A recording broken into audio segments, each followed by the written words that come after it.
All right, everybody, welcome back to the Abundance Formula podcast. I'm so glad you're here. It's another early morning. It is 5:40 over here. So again, most of the time I have to knock these solo episodes out while the girls are asleep. So I'm here with my morning cup of coffee and I'm glad you've joined me. Hello, YouTube. Good morning. I've made myself a little more presentable today. At least next to the robe. My husband gave me the hardest time about showing up last time in just my glasses and my robe and all. He's like, you could have at least dropped the robe. And I'm like, hey, look, it was early. The robe is so me. And I can't tell you how much feedback I actually get that people just love that I just show up with messy action. And that's actually one of the pieces of the things we're going to talk about today. It's one of the components to what we're going to talk about. So anyways, just to start the podcast off as well, if you do love this episode or any of the episodes that you've listened to, if you can take a quick second to go leave a 5-star review on iTunes, that would be so appreciated. It just really raises awareness about the podcast. It looks really good. So when I'm talking to big guests that come on, a lot of people will go and look at the reviews and see kind of what people are saying about the podcast and stuff. And so it just really helps it look credible and look really good. So if you can just take a second, if you really do enjoy this podcast, and give it a 5-star review. And if you want to leave a comment, that's awesome. And then of course, extraordinary help would be to share the episode that you were listening to that you really loved. Screenshot it and share it to your stories and tag me, and I'll also reshare you. So, all right, so let's dive into today's topic before little children arise. They're both sick, so who knows what could happen. So today's topic is how to get in shape after babies. Okay, so I have a past episode on this from getting in shape with Malia, but round 2 is different, and you've got another child on top of that. It's even busier. It's even more wild. And I know so many of you have been more than 2 children. And so I do get a lot of questions like, how do you get in shape after kids? What do you do juggling them all? When you're busy, if you're, working mom as well, and all that stuff. So that's what we're going to cover today, how to get in shape after babies. And I basically have 4 key things. And then in those 4 key things, I'll also talk about specifically what I do, and for me particularly, and give y'all some tips and tricks for some actual implementation of some health and wellness things you can do. But so the first thing, which sounds so simple, but number 1 is you have to plan. Anyone that has kids, or frankly, this is going to apply to anybody who's just busy. Because I got asked a similar question, not about having kids, but how do you stay in shape when I was in graduate school? Everybody in med school is gaining the freshman 15 and beyond, right? You get the most unhealthy when you're in med school. It's all the most unhealthy people by the end of it, because you're working to study to get people their health back, right? So it seems so counterintuitive. So a similar, but different reason for life being busy, but you have to plan. I always tell people, and I know y'all have heard me say this 1,000 times, but you either plan to succeed or you plan to fail. So you just have to plan. And especially when you have more than 1 child, but even with 1, depending on what little phase of life they're in or phase in their development, it's going to give you different exercise windows. So unfortunately, as wonderful as it would be to keep things the exact time every day, which maybe you can do that. Some kids are very routine, which is great. But I think most of them probably aren't, or they just get thrown off. So there's going to be different windows, but those windows will last for certain amounts of time, and then you'll realize when a shift is happening. So there's different windows that will become your health and wellness exercise windows, depending on their age and stage. And so then that work dictates your workout schedule. So for me, right now, well, so when Sailor was first born, she didn't take a consistent, twice a day nap that was 2 hours long or anything. It was definitely a lot of sleeping in the day, shorter increments, especially if she was sleeping hands-free. She at least would do that, unlike Malia, who literally had to be held all the time. But, so you can kind of plan for at least a 30-minute segment where you may not have to hold the baby. Now, again, I feel you moms out there who are like, my kid won't do that. I get it. Malia would not let me do that as well. So I totally know what that's like. So if they're a newborn though, let me just tell you, there are so many exercises that you can do holding a newborn. I mean, it's just the reality. I mean, how much do you want this? So I have to implement different strategies like that and get creative. But if they will let you set them down, you can kind of count on a 15 to 30 minute window where you might not have to hold them and they're going to be asleep. So, especially, and you'll be able to get to know your child. Like, you can't even work out for the first 8 weeks at least, right? Just start paying attention to their routines, and you'll know when is their best times of day. And so for my kids, for both of them, it was kind of mid-morning is when they took their best rests. Even if it was just 30 minutes, it was pretty consistent that like that was their happiest time, their the least restless sleep time. And so you say, okay, that's when I'm going to do my exercise, and that's when you do it, and you keep it short, you keep it sweet. And so that's one of the things that I just did. So at this point though, so now it's different, is we'll get into the details of what those workouts look like, how you keep them short and sweet and all that stuff in a minute. But we're talking about the plan right now. Really being intentional, thinking, being aware, having awareness. I know it can be hard when you're in such a sleep stupor in that newborn phase or whatever phase it is, especially when you've got more than one. But you just got to have awareness of what your surroundings look like. When is the day most chaotic? When is it the least chaotic? When can you count on things being the most consistent? That's really key. Maybe even when they're newborns, maybe for you, their time where like your other kid is conked out and the newborn's pretty good and asleep and does say good in a bassinet or whatever. And maybe that's 5 a.m, especially in newborn phase, that's all like neither here nor there, because your days aren't really like, oh, that 5 a.m. is too early. No, you're up every hour to 2 hours anyway, especially if you're breastfeeding. So, all that time is relative in newborn phase. So if it's 5 a.m., it's 5 a.m., so plan. The other thing is in plan is I thought, okay, I knew in the beginning I was going to be taking it kind of easy. So I kind of planned for the best sleep window to be when I would try to work out as far as like lift weights. But then as far as cardio went, I just wanted to get moving. That was my main goal in the very beginning, is I planned to get moving. So any day that was going to be nice outside and not too cold or not too hot, the plan dead set, because I wasn't be going anywhere, I wasn't going to be making it to a gym, was going to be to take a walk outside and with the family. And the kids were loving that. I was going to implement that into the routine, get Sailor used to it. So again, my plan ahead of time for cardio was that it was going to be a walk. If it was too hot or cold, then I would have to do that on the treadmill. And if I needed to put the baby in the baby carrier and walk on the treadmill with her, which I did that so many times, then that's what I was going to need to do. So again, that was my plan for cardio, was just to take walks outside ideally. That was going to be good for my mental health. It was going to be good for the kids. It's good family time. But if that couldn't happen, it was going to be on the treadmill. I was going to put Malia on a show where she likes to watch me walk on the treadmill and play in the spare room. So that was that plan. And then the other plan was for the sleep window to do my weightlifting. So that's kind of plan. Also, if you can enlist your spouse or significant other, if you have one, or any family members or friends, obviously do that as well.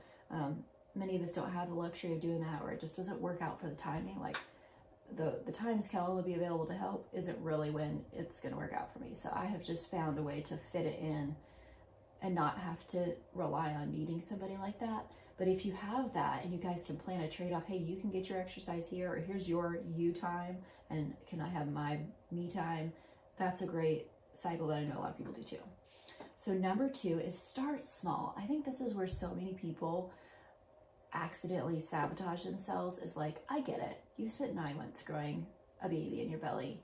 There's so many things you can't do, you can't eat, you can't have.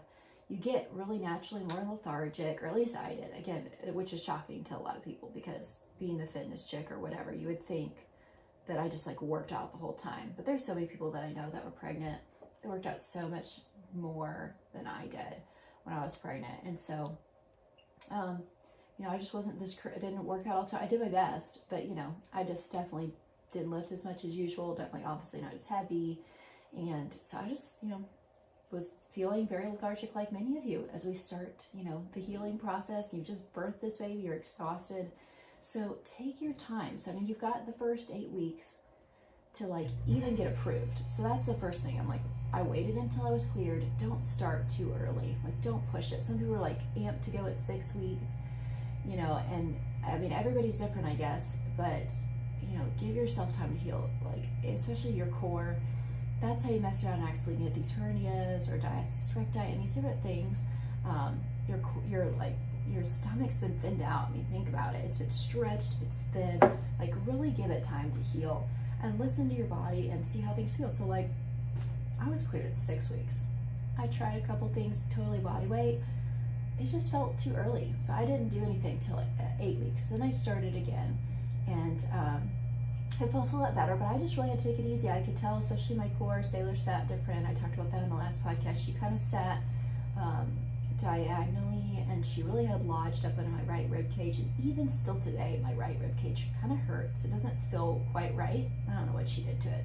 She definitely bent it out. I can feel it. It's not flush, but anyways, so it didn't feel right in my core for a while. So I didn't do anything too heavy. I did body weight stuff. I took it really easy, and definitely waited to start, because I just didn't want to mess around and get a hernia and push too hard.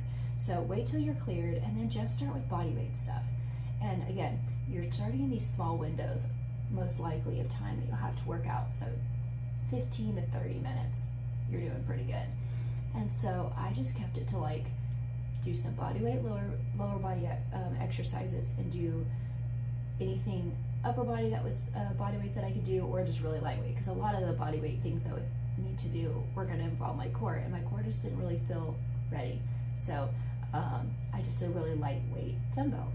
So I did like maybe 2 exercises, maybe 3 for lower body, and then upper body. And so I would do like a lower body exercise, and then I would do an upper body, and kind of alternate them.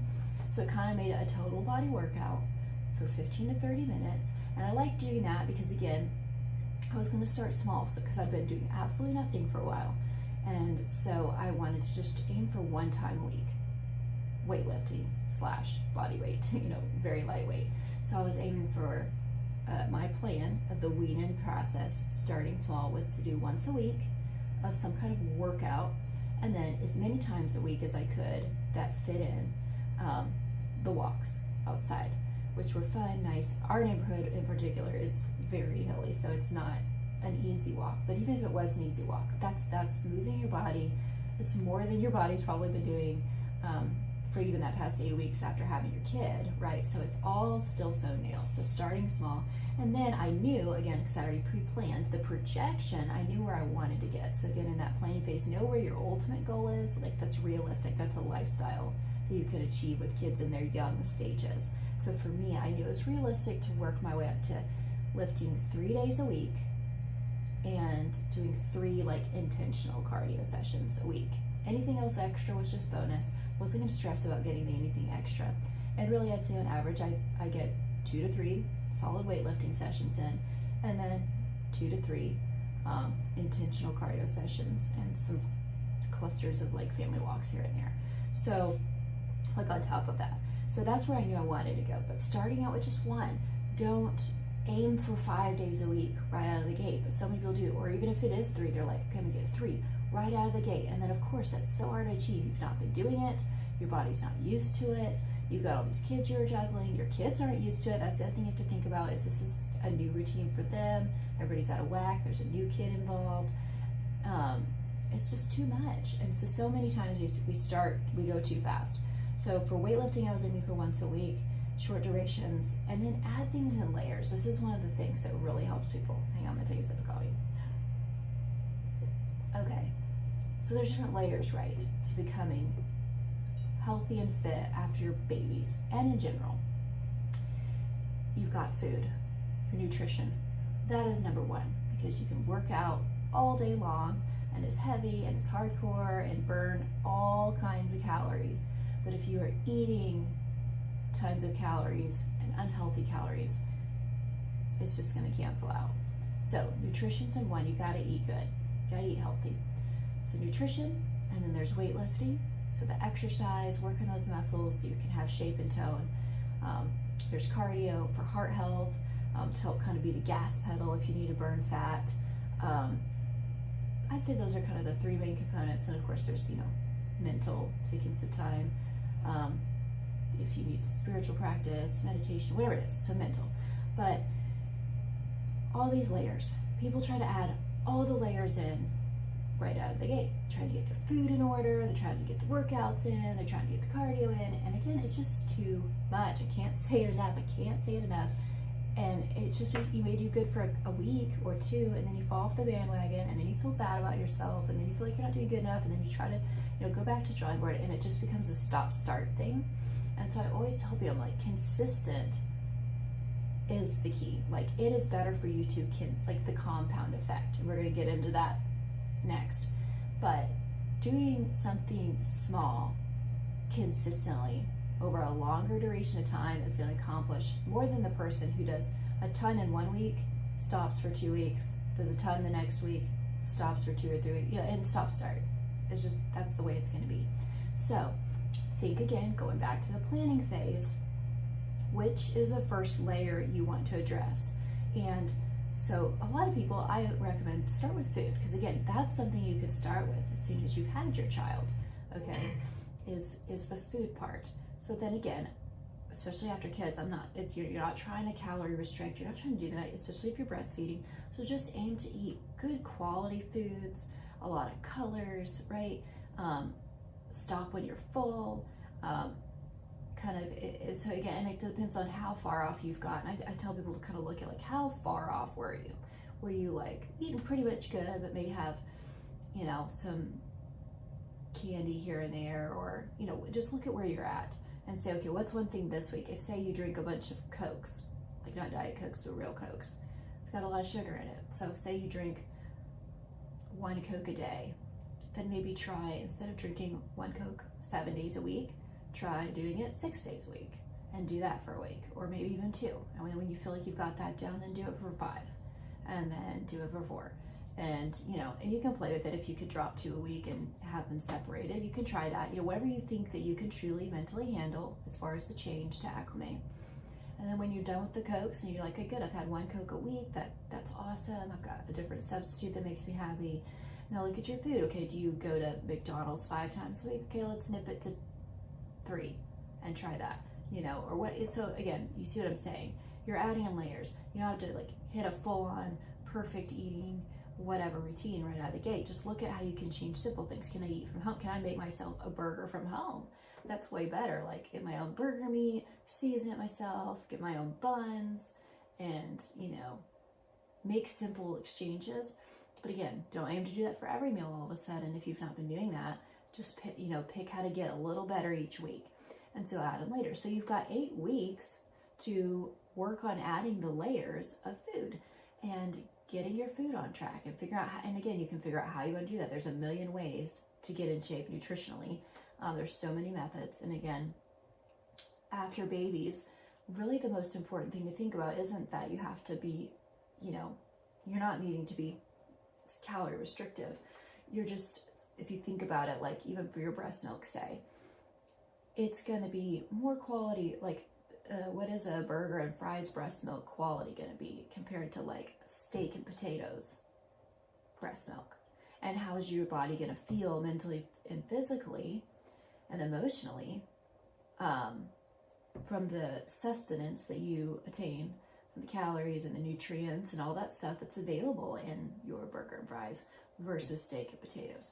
So again, it's not even about like, they could be, say, the same calories, but what's the value of those calories is what you can start thinking about. So you're not trying to calorie restrict. I'm not telling you can't have carbs for dinner and carbs even for bed. And again, like I said, your clock when you got a newborn, you're on a 24/7 clock, not a, okay, I woke up at 7 or 8 and I'm gonna go to bed at 10 or 11. No, you're around the clock. You are constantly working your butt off. So for me, get in shape after babies, there's not been like this calorie restriction. Of course, I'm not breastfeeding anymore, but even still, it's just about thinking about quality nutrition, quality calories. What kind of calories am I getting, for the same exchange? So work on your food for the first 8 weeks, then aim for that 1 workout a week, etc. So I won't waste too much time on this because we've got a couple more sections to go. But you see what I'm saying? Add in layers. Don't set yourself up to fail. don't do too much at once. Don't try to conquer the world right out of the gate. Start small, add in layers. You still have your plan. You're not staying small forever, but you're going to build the compound effect. And this goes into our third piece of advice, I suppose, is consistency. So again, we already touched on the compound effect. Doing small things consistently over time is going to get you the most results. It's going to make it a lifestyle change. It's going to make it not be a fad diet. It's not going to make it be a crash course thing. It's not going to make you go off on a crazy binge. You know, it's going to be something you can truly attain. So there's different aspects of consistency to help stay consistent. So number one, you're going to have patience. Another coffee sip for a second. You're going to have patience. So I get it. I want results fast, trust me. I want to look good fast. I'm used to, you know, being in fitness competitions. You can have a real tight prep and be stage ready, ripped in 3 months. And so that's where like my mind came from. But then since having kids, it becomes more 6 to 9 month process, really, to do it healthfully, to do it where you're not beating your body up too bad. It's still recovering for years, they've seen, after kids. Like, I think your body's not even fully recovered from the childbirthing process for like, I think it was over a year. I forget, I'll have to look that up. It's like 1 or 2 years. It's pretty crazy. And then people are having kids, you know, close together. I mean, it's just a lot. So give yourself time and be patient. Don't get obsessed with the scale. I always tell people, take progress photos. Like, take a photo from your front, from your side profile, and from the back. Put a self timer on, or have your significant other or family member or somebody take it for you. I always recommend if you can take it before eating or drinking, because then it's just like your purest look. It doesn't have anything to do with what you ate that day, how much water you've already drank. It's just like your ground zero. And so have your progress pictures, and then just check on those pictures. You know, you could do bi-weekly, or frankly once a month, you know, and then look, and you're going to see change there. It's really cool, because especially if you do it once a month, because you've not looked at yourself in that way. And then all of a sudden you look and you're like, wow, that's really cool. So I love to do that for myself too. And then, so then it gets me really proud, because I'm like, oh, I see that spot's really tightening up. Oh, that looks so much better. Oh, I see that little line there that I didn't have before. So I love progress pictures. And then, I mean, you could take measurements if you want to, but even more than measurements, it's really easy to compare like some clothes that you've got. So if you know you had some jeans that were tight, or you couldn't even fit in them at all post-baby, your hips were still wide and everything was, you know, had to burn some fat, then you just kind of compare how your clothes fit. And you're going to notice in that first month, get into a month and a half, things are starting to fit more comfortably, a little looser. Maybe, you know, your bras aren't digging in so bad in your lats and your back. And so little things like that to start paying attention to, which means those are your inches getting smaller. So if you want to take measurements, places I kind of measure is like around the bust, and then your waist, so that space between the top of your hips and your lower ribs, so your waist, and then there's your hips. That would be around kind of like the peak of your butt. And if you want, you can measure. I'm not too interested in thighs and whatever, because at least for me, I'm trying to put on muscle and stuff. But you can measure whatever. You know, you can measure around your arm if you need to lose some arm fat and so you want that to tighten up. So you can do that, and then again, you compare your measurements, you know, once a month, and just kind of see where you're at. Those areas are going to show results and be more indicative of progress than just looking at the scale. But the scale will eventually start to reflect as well what you're seeing in those inches as well. So give yourself time. You've got to be patient. You've got to just let the compound effect work. And I promise, once it does, it's all of a sudden like this big snowball. So have a knowing that the compound effect is real, and small actions taken, compounded over time, consistently as a lifestyle change, will get you to the body that you're wanting to have and the feeling you're wanting to have on a cellular level. It will get you there. You just got to keep going. And then when you get there, what's really cool is you've gotten there in a non-aggressive, crazy way. And so you'll stay there. It's not going to be at risk to go away, because you're not going to get there and be like, phew, I need a break. No, you've gotten there gradually and in a completely attainable, maintainable way. So The other thing with consistency is, you know what, it's going to be uncomfortable. So Malia was a really hard baby, and I wasn't able to do, as I'm talking about in this podcast, so I'm doing is it's different than what I did with Malia. She was a very hard baby, and I just had to push through. So it wasn't pretty. The workouts might be 10 minutes. I had to hold her. I had to think of what I could do holding her, doing some squats, doing walking lunges.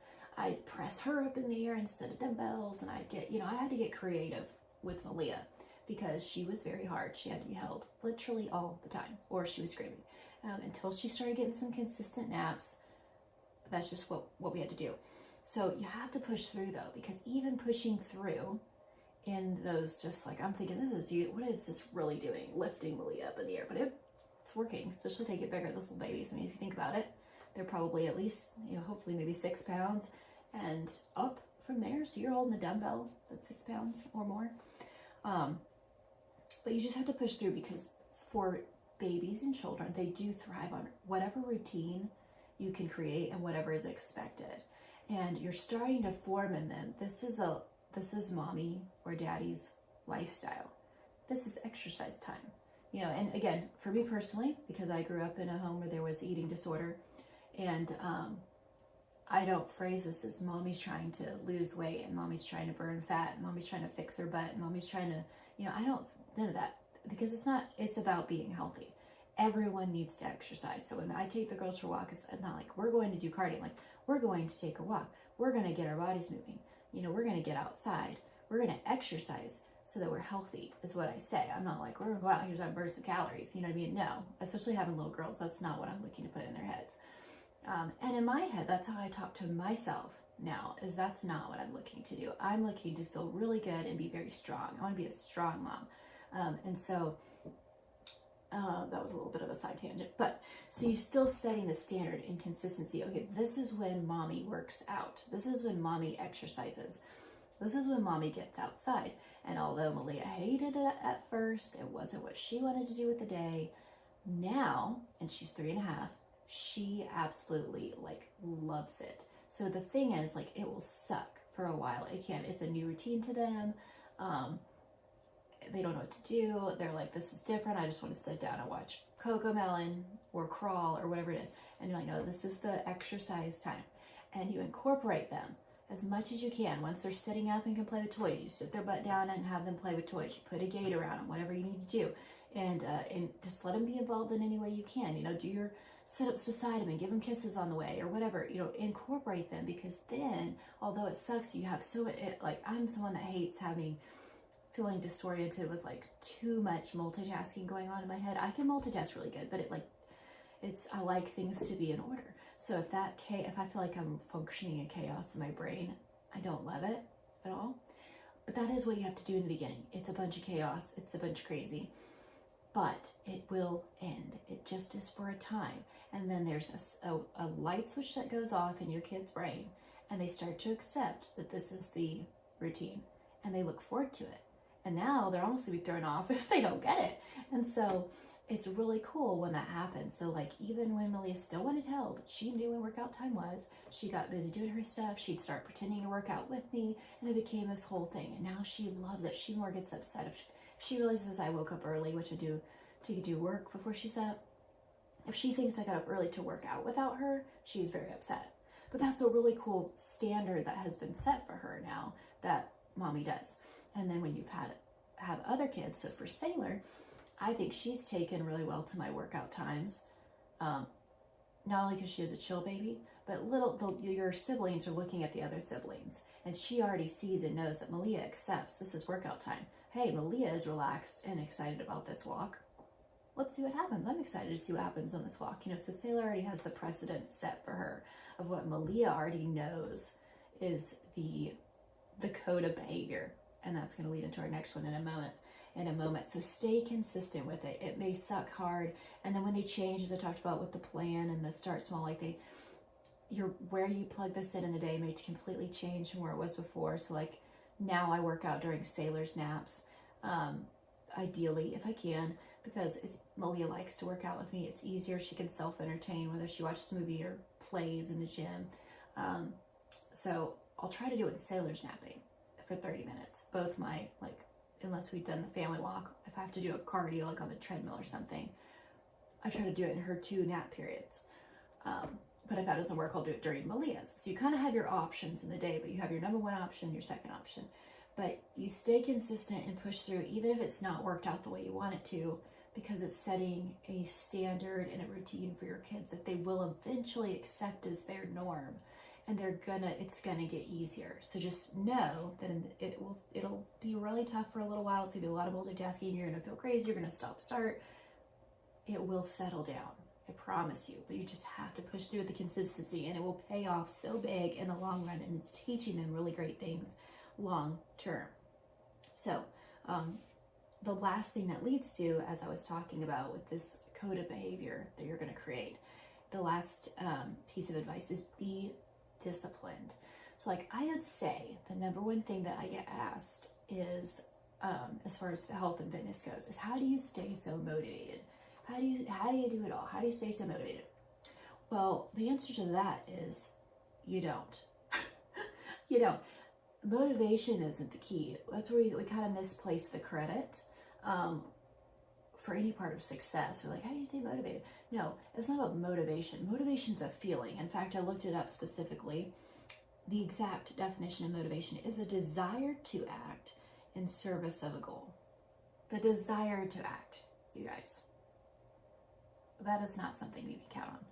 That is very variable. And you throw children in the mix and you can just freaking bury that in the ground. like motivation is not your vehicle to success, y'all. Like, especially in how to get in shape after babies, how to be successful. Motivation will wane. It will come and go. It's a feeling. It is a desire to act in service of what your goal is. It is not the vehicle. The vehicle is discipline. And when I looked up, just because I wanted to have a very equal comparison, discipline, the exact definition of discipline, is a practice or a code of behavior, rules or standards that are intentionally set by you. Oh, things like that get done.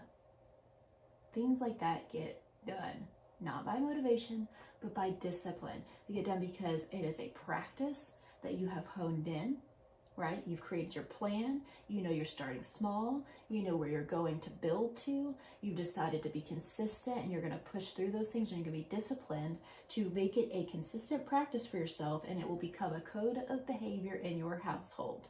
It will be a rule. It's a standard, and it's intentionally set by you, and your children follow you. You are the leader, or you're supposed to be. You're trying to be.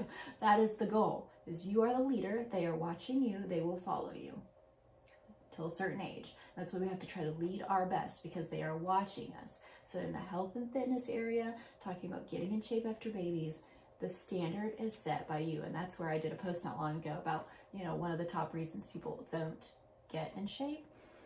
And ultimately it comes down to, you have to be important enough to yourself. And a lot of people are like, but I find myself important. I'm like, but no, you don't. If you're not getting in shape, if you're not getting the health results that you want, and you're so busy and you're doing all these other things, it's not because you're so busy and you're doing all these other things, it's because you made all these other things more important than yourself. Because at the end of the day, especially if you have kids, you will make mountains move for your children. It doesn't matter how busy your schedule is. If your kid wants to is like passionate about doing this certain thing, and it's at this place in the schedule, you're going to rework the schedule. You're going to burn yourself out to do it. You're going to do what you have to do for your child. Why? Because you love them enough. You love them unconditionally. They mean everything to you. And so you make it happen. And it's like amazing what people can juggle with how many kids they have and all the activities their kids are in and what their kids are passionate about, fueling their dreams. Like, it's crazy what lengths parents will go to make stuff happen for their kids. But so you can make all of that happen, but you can't fit in a 30-minute workout for yourself. The only answer to why that is because you are not a priority to you. Because you have not made yourself important enough. You don't love yourself enough. That's a hard thing for people to hear, but that's the reality. How can you make all these other things happen? No matter how hard, because you love those things enough. You love the people behind those things enough. So if you love yourself enough, if you get really real about that, you can carve out a tiny amount of time to give yourself what you need to actually be better at all the other things that you're doing, to be a better service for all those other things, to be a better vessel for your job, for your family, for your kids, to be running around doing all this stuff. You're going to have more cellular energy to do all the things that you want to do. So that's the reality. So getting back to being disciplined. So if you want to feel healthy and get in shape and feel better after you've had babies, you will have to be important enough to yourself to make it a practice, to make it a code of behavior. And again, like I said, with little kids, the time of day of which mommy or daddy does their standard of exercise, their code of behavior, their practice, that might change in the day, but the kids know it's coming. It's going to happen. And like I said, once you get the shift of the next phase and age, like it will become consistent as to when that's plugged in until the next shift happens. Then it might be in a different place, but then it's consistent there. And so they know it's still expected. So discipline is really the key, not motivation, because motivation is going to wane. Motivation's a feeling. It's going to be fleeting. It's going to come and go. It's great when it's there. It sure is. But at the end of the day, there's times in life where you got to get stuff done because you got to get stuff done because it's important. And not because you need to feel good while you're doing it, not because it's going to be fun, not because it's going to be organized, not because it's going to go well, not because it's going to look pretty, like you're just going to make it happen because it's a code. I love that word. I don't know. It's a code of behavior. It sounds really like the Three Musketeers or something. It is a code for you to live by for yourself. And again, if you're going to bind yourself in a code, that's a big deal. So you have to be a big deal to yourself. So, look into that and assess that part for yourself, because that's going to be really make or break whether all these other things I've just talked about, that you can live those out. So in the be disciplined sections where I wanted to throw in the whole messy action thing is, like I said, it's not with kids, exercise and these things, it's not going to be what you see on Instagram. Like that's one thing that's really led me to be super successful, especially the second time, in getting in shape, is, I haven't been as active on Instagram. I haven't been videoing it, the workouts, taking as many pictures or what, I'm just getting the workout done, frankly, because there's not a lot of time. I still just get 30 minutes is really what I keep the workout. I'm doing good. If I get 45, that's pretty cool. I'll take any extra time I get, but really it's going to be 30 minutes for sure.